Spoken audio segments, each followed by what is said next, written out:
ከአውስትራሊያ ከእንግሊዝ ተደውሎልኛል። ከሳውዝ አፍሪካ ተደውሎልኛል። ከአሜሪካ ተደውሎልኛል። 10 ዓመት የፈጀው ጅንጀና እንግዲህ እዚህ ጋር ደርሷል። ሰላም ጤና ይስጥልኝ እንግዲህ ተከበራችሁ ቤተሰቦች እንዴት ናችሁ? ደህና ናችሁ? እግዚአብሔር ይመስገን እኔ ደህና ነኝና በጣም የተገረምኩበት ቪዲዮ ነው። ምክንያቱም ምን መሰላችሁ ማለት ነው አንዳንድ ጊዜ ጨክነን ወደ ፊት ለፊት መውጣት ለብዙ ነገር እንደሚጠቅመን ምናምን እዚች ልጅ ላይ ሙሀባ ላይ ማወቅ ይቻላል ማለት ነው። ምክንያቱም ሙሀባ እንግዲህ ከዚህ በፊት 10 ዓመት ሙሉ ከሌላ ሰው ጋር እንደተጀናጀነች ስትናገር ነበርና ሲቀጥል ደግሞ መጀናጀኑ አይደለም እኔ እኮ የገረመኝ ለካ ኢትዮጵያ ውስጥ ነው። ኢትዮጵያ ውስጥ ሆነው ነው ፎቶ ሳይተያዩ 10 ዓመት ሙሉ የተጀነጀነ ፍቅር ያው ሰምታችኋል አይደል? ከዚህ በፊት አሁን ላይ ግን ያለችበትን ሁኔታ ሰዎች እንግዲህ አንዳንዴ የሆነ ለወጥ ብለው ደስተኛ ሆነው ስናያቸው በጣም ደስ ይላል። እግዚአብሔር ያርግልሽ። ግን በነገራችን ላይ እኔ ምኗ እንደታመመች ራሱ ስጨፍር አይቻታለሁ፣ ቆማ ስትደንስም አይቻታለሁ ምናምን ነገርና ምኗን ነው የታመመችው ማለት ነው እኔ እንጃ ብቻ አላቅም። እና በነገራችን ላይ እንግዲህ የኢትዮጵያ ሕዝብ ልታመሰግን ነው እዚህ ጋር ብቅ ያለችው ማለት ነው በድጋሚ። ምክንያቱም እንደምታውቁት በቀን 60 ስልክ እንደምታስተናግድ ነው ስትናገር የነበረው። እስከ 60 እንግዲህ ያስባችሁታል። እና ሰዓቱ ራሱ እንዴት መብቃቱ ለነገሩ አይደለም እዚህ ጋር የ60 ስልክ ማስተናገድ በፊት ራሱ ከአንድ ከተማ ጨርሶ ሌላኛው ከተማ እስከሚሄድ ድረስ ራሱ ስልኩ ራሱ ቻርጅ ራሱ የማይዘጋበት ኖኪያ እኮ ነው የያዘው ማለት ነውና ግን በጣም በቃ የሆነ ምርጥ ሰው ነው ብዬ ነው የማስበው። ከምር ቪዲዮ ሳይ ፎቶ ሳይ ይሄን ሁሉ ማውራቱ በራሱ ይሄ ሰው ሊመሰገን እኔ ነኝ ብሎ ቢመጣ ምን አለበት? እኔ ነኝ ብሎ ቢመጣ ምን አለበት? እንደኔ ሀሳብ ማለት ነውና በጣም የተገረምኩበት አንደኛ ሀገር ውስጥ መሆኑ ነው። ሁለተኛ ደግሞ ያው በአሁን ሰዓት ስልኮች አላስቀምጥ እንዳላት በቃ በጣም ጀግና ሴት ነሽ። እኔም በነገራችን ላይ ጀግና ብያታለሁ። ምክንያቱም በፊት ላይ ያው አለ አይደለ የሆነ ነገር ሲጀምሩ ልውጣ አልውጣ የምትሉትም ነገር አለ። እዚህ ቪዲዮ ላይ ራሱ ለመቅረብ በጣም ከራሷ ጋር የምትታገለው ነገር አለ።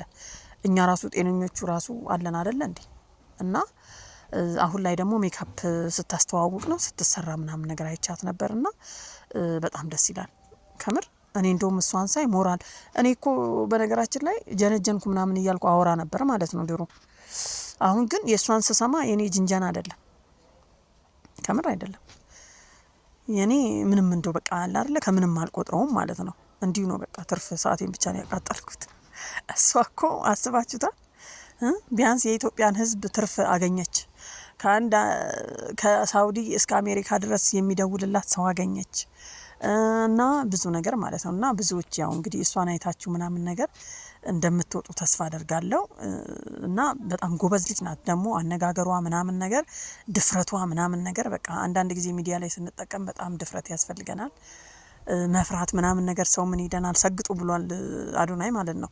ስለዚህ ያው አግባብ ባለው መንገድ ቢሰገጥም ምንም የሚያስከፋ ነገር የለም ከሰው ጋር ያስተዋውቃል እንጂ ባይ ነኝ። እና ያው ጅንጀና ጥሩ ነው። ያ ሰው ግን ድጋሚ ቢመጣና ቢያገኛት ባይ ነኝ። ብናየው እኛ ራሱ ብናየው ምክንያቱም 10 ዓመት ሙሉ በኖኪያ ስልክ ተስፋ ሳይቆርጥ አገኛታለሁ ብሎ ሲቀጥል ደግሞ አዲስ አበባ ምናምን ነገር መጥቶ ያው በፊት እንዳለችው ከሆነ ማለት ነው ሰምታችኋል። እና እሷ ሼም ይዟት ምናምን ነገር እንዳታገኙ ስልኩን እንደዘጋች ምናምን ነገር ነው እንግዲህ የተናገረችውና ይሄን ሁሉ መስዋዕትነት እየከፈለ ሰው እንዲሁ በዚህ ብቻ ሚዲያ አሳወታ ተናግራ ብቻ እሱ ሳይመጣ መቅረት የለበትም መሸለም አለበት ባይ ነኝ። እሱ ራሱ ጀግና ስለሆነ ማለት ነው።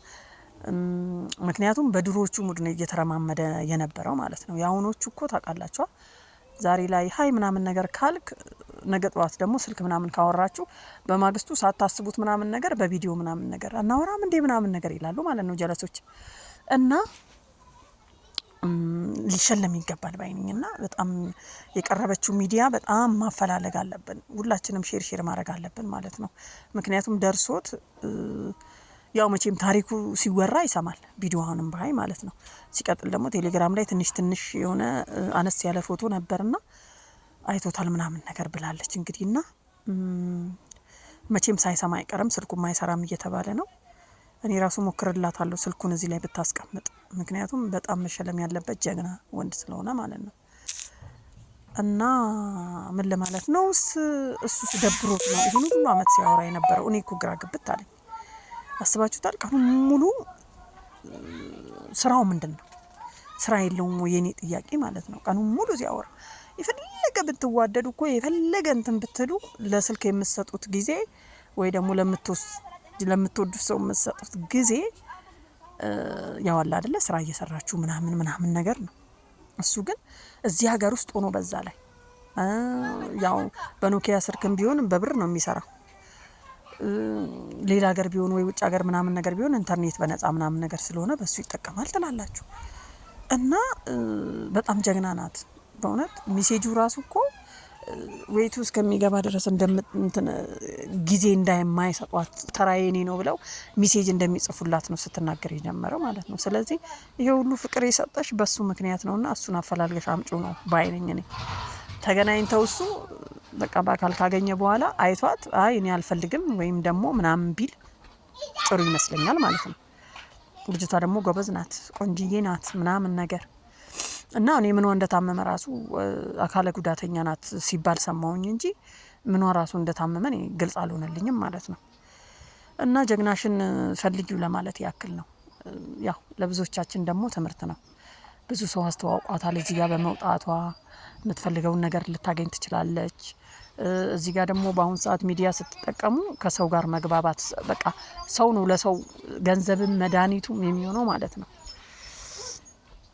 እና ቤተሰብ በጣም ተመችቶኛል። ሁሌ እሰራለሁ ምናምን ነገር እያልኩኝ እያየው እና አልሰራውኝም። በጣም ስገረም ነበር ራሴን ወደ ኋላ ብዬ ወይኔ እኔም ጀነጀንኩ እንዴ ምናምን ነገር እያልኩኝ ነበር ማለት ነው።